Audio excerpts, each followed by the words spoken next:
And don't forget, you can watch us. We are on your computer or your mobile device. Just head on over to SuperTalk TV. And if you're in the Pine Belt area, then you need to head on over to our guest, Robert St. John's latest opening. Loblolly Bakery is now open, bringing delicious handcrafted treats to Hattiesburg and beyond. And Robert, I'm mad that you're not in the studio and you didn't bring us any something delicious to eat. But welcome and congratulations. Thanks, Rebecca. If I were up there, I would have a huge box of pastries for you and Rhino right now. And what would you put in that box? Next time we get together, I'll bring one up. All right. If I'm coming to get an assorted box to take somewhere, what are we getting now from Loblolly?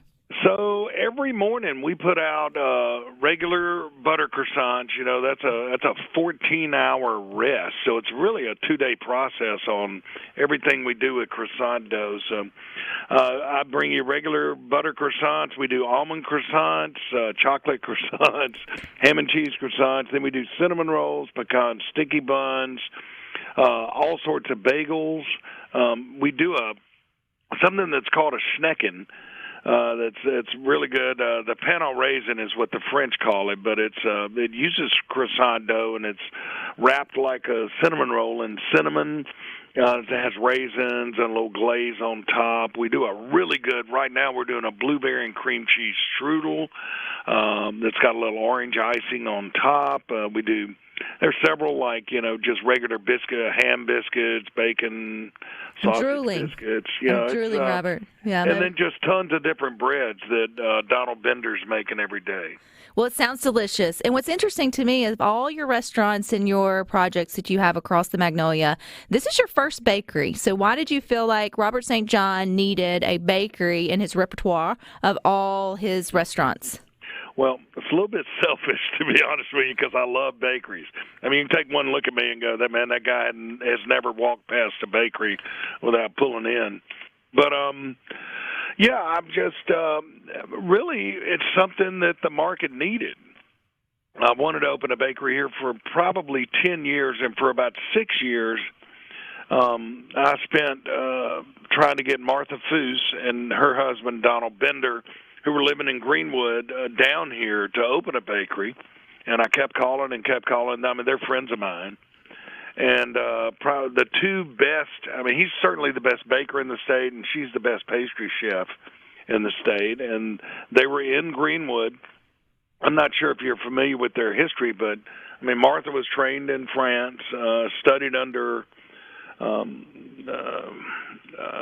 did pastry in California with Nancy Silverton at her bakery. Nancy Silverton's probably one of the best bakers in the world. Nancy Silverton's book, actually her first cookbook, if you read the chapter on croissants, she said, well, I just turned this chapter over to Martha Foose, and she did a great job on croissants. She opened the Bottle Tree Bakery in Oxford, where Donald was the baker, and they married and then moved to Greenwood and opened Mockingbird Bakery when Fred Carl had Viking there. And then when the new owners of Viking came in, they kind of shut down the bakery, and Martha started writing cookbooks, and she won a James Beard Award on the first time out.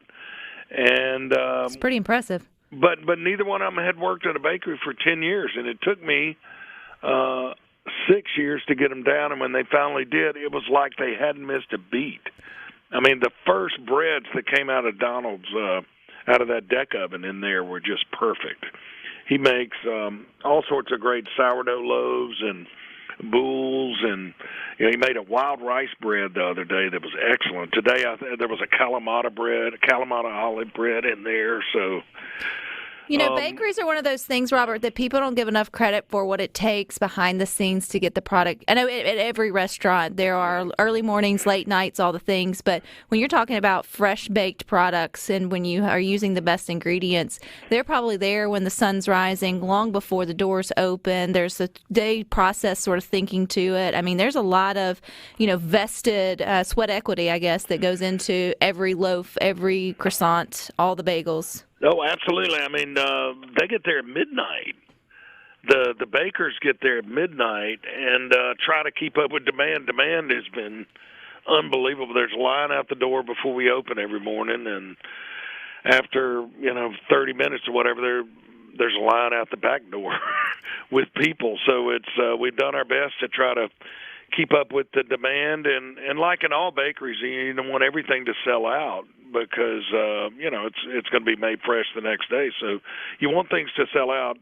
They first few days we were open, they were selling out a little quicker than we thought. We're in the honeymoon period, and everybody's getting 2 dozen of this and 2 dozen of that, and eventually that'll slow down. You say that though, Robert, but when you have people's love affair with carbs, I mean, they'll keep coming back, and also knowing that it pours into the local economy in different ways. I read where you guys work hard to connect with local farmers to help source your ingredients. Who are you working with? Tim Goggins, namely right now, he's got Sandy Run Farms here. He's a good friend. Blueberries and blackberries, but, it's almost like the peach crop this year. The blueberry, he lost 80% of his blueberries and blackberries in that late freeze we had. Everything had already bloomed and was rolling along, and he lost about 80% of his crop, but he kept some back, and we got a lot of blueberries from him and some blackberries. Martha makes something called a humble pie. They're these little open-faced hand pies made with fresh fruit, and the beauty of their work is it's just not so sweet. A lot of times you go to a bakery and it's just sugary sweet, and the stuff we're doing at Loblolly is what I call just sweet enough, and so. Tell us about we the wanted name. to do more. Go ahead. I'm sorry. No, you're fine, Robert. But tell us about the name Loblolly, because I think that's a unique, and that's going to stick with folks, and they're going to want to go for just that. Where'd that come from? Well, I wanted something to be of this place, and and I wanted something that spoke of Hattiesburg, and then this area where I grew up here was founded on pine timber. And loblolly is a pine tree. It's the one that's grown most now for pine timber. And I've always liked the word. And so that just seemed like a local thing, and we stuck with it. And at first, it's crazy.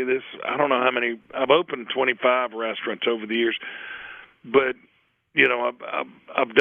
I've dealt with a lot more, and when you first hear a name of a new place, everybody's kind of like, I don't know about that, and this was maybe the worst. You're going to call it what? But now, once you're open and running, it's like, well, it couldn't be named anything else. This is obviously what this should be named. So, but I wanted something really of this region, and that's where that came from. So, if we're not from that region, Robert, but maybe we're traveling through, or we have plans of visiting at some point, or just want to come down and have an excuse to get a good croissant, to me, that's worth the drive to Hattiesburg. Where are you located? We're at 3207 Hardy Street. We're on the corner of Hardy and 33rd Avenue, really right off the campus of Southern Mississippi. I grew up in Midtown Hattiesburg, and so I've kind of just planted our flag right here in Midtown, and all our restaurants are really within a quarter mile of each other right here in Midtown, and the bakery's in the middle of that group. I also saw where y'all have take-home items if folks maybe aren't looking for breakfast, but they're looking for a quick something to grab. What all you've got to snag out real quick? Yeah, so what he does, I was a little skeptical of doing. Donald wanted to do these biscuits, and he said, no, man, when I did the farmer's market in Greenwood, they buy me out before I could even get out of the car. And I was thinking, well, this is a little more upscale bakery. We're going to do sausage biscuits, bacon biscuits, and ham biscuits.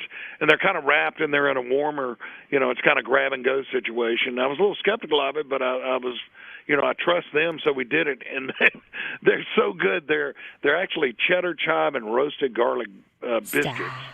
Yeah. And they are so good, man. They go quickly.